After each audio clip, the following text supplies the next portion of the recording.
Okay, Sean, who's winning? First, start with I just want Dan to keep going. I'm yielding all my time. Start with the tight question. Okay, the tight question is, I'm gonna phrase it this way. What's going well for Newsom and Newsom versus Trump? actually great angle because that's where you didn't give me that. No, here, I'll do it for you. Look, I think Trump is crushing this. As I said yesterday, the policy and the politics are on his side.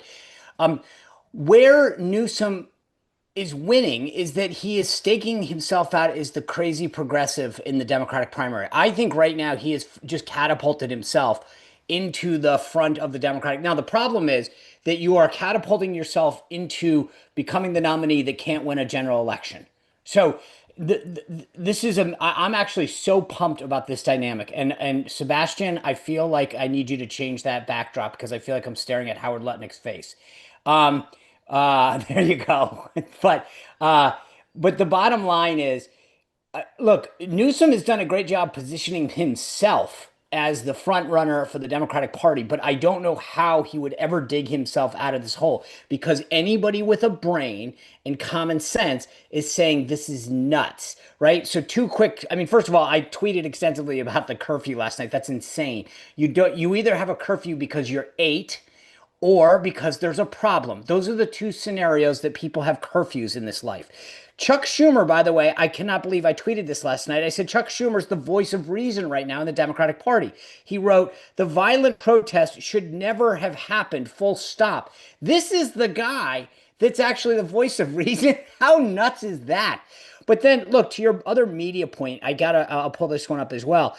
Stelter Brian there from wrote, "Offline in real world Los Angeles, most Angelinos are having a perfectly normal day." To which I quote tweeted in response, "Well done, comrade. Next time, please try to work in peaceful protest in your response." This is crazy. The idea that the media is watching their own trucks, their own reporters get hit with rubber bullets, smashed with skateboards. The chief of police says that we are overwhelmed. They are taking concrete and smashing stuff. They are causing violence. They're looting Apple stores. And that people are saying it's mostly peaceful. We've got this under control. There's that scene at the end of Animal House where they're like, remain calm, remain calm. We have this under control. I cannot believe, it should not be this easy in politics. And that's where we are right now. Well, I think, I think there's... all of Los Angeles is not burning, right? Okay. No, it's not. It's a big city. It's like going into the hospital and saying, most of my body's not on fire. No, Sean, that's bullshit. 90% of Los Angeles is fine. It's just my arm. Dan, it doesn't matter. Go back to the basics. Point, guys. Well, you said 90% is fine, and we're both saying that really, as a matter of substance and politics, is of a piece with a death wish to be a minority party for 50 years. Look, you and I are going to disagree on that. I mean, part of what Trump is trying to frame is the whole city is imploding. It's crime-ridden. He's not actually. No, hold on. See, this is where, again, with all due respect, listen, they're actually playing this pitch perfect. They sent in the Marines to do what? To guard ICE agents, federal people, federal assets. They are playing this perfectly on the policy.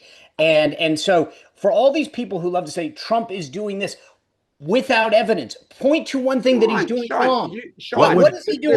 Want more great clips like that? I've got an idea. Hit the subscribe button, be part of the two-way community, never miss a clip, and you can always watch our full episodes, join them live, go to twoway.tv.